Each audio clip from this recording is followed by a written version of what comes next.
সম্মানিত বন্ধু, একটা মেসেজ দিতে চাই। যারা কোরআনের কথা বলে, যারা ইসলামের কথা বলে, যারা রসুলের কথা বলে, যারা জেনার বিরুদ্ধে কথা বলে, যারা দুর্নীতির বিরুদ্ধে কথা বলে, ওই বাতিল শক্তি আমাদেরকে গুলি করে মেরে হত্যা করতে চায়। এই জন্য পরোয়া করি না। আপনারা জানেন, আজকে আমার জালকাঠির সন্তান হাদি ভাই স্বতন্ত্র সেই বাইকে গুলি করে হত্যা করতে চেয়েছে। আমি জানি না যতটুকু মেসেজ তার গুলি বের হয়েছে, কিন্তু বাঁচবো কিনা আমরা জানি না। আমি এখান থেকে উদাত্ত আহ্বান করতে চাই, বাংলাদেশে সন্ত্রাস থাকবে না। ঠিক না বেঠিক আওয়াজ দিয়ে বলেন, আপনারা কি সন্ত্রাস চান?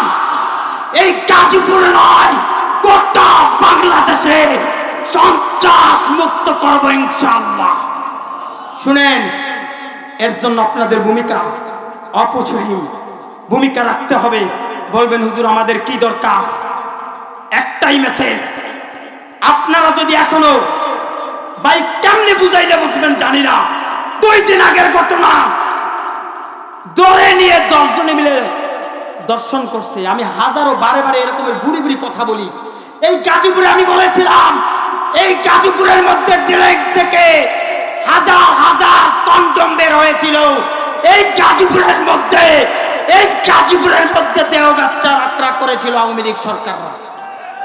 ইদানিং বন্ধ হয়েছে কিছু, কিন্তু আপনারা জানেন এক বাতিল গোষ্ঠী যারা চাঁদা তোলার জন্য ব্যস্ত, বাতিল গোষ্ঠী চাঁদা তোলার জন্য ব্যস্ত, বাতিল গোষ্ঠী এদেশে খুন রাজানি ডাকাতি করার জন্য ব্যস্ত।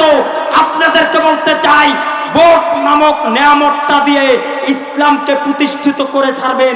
যদি না করেন, মনে রাখবেন, মনে রাখবেন, মনে রাখবেন, মনে রাখবেন, সন্তান টেনে টেনে এনে সুন্দরী মেয়েদেরকে আপনার চোখের সামনে দর্শন করবে, সেদিন আর বেশি দূরে নয়।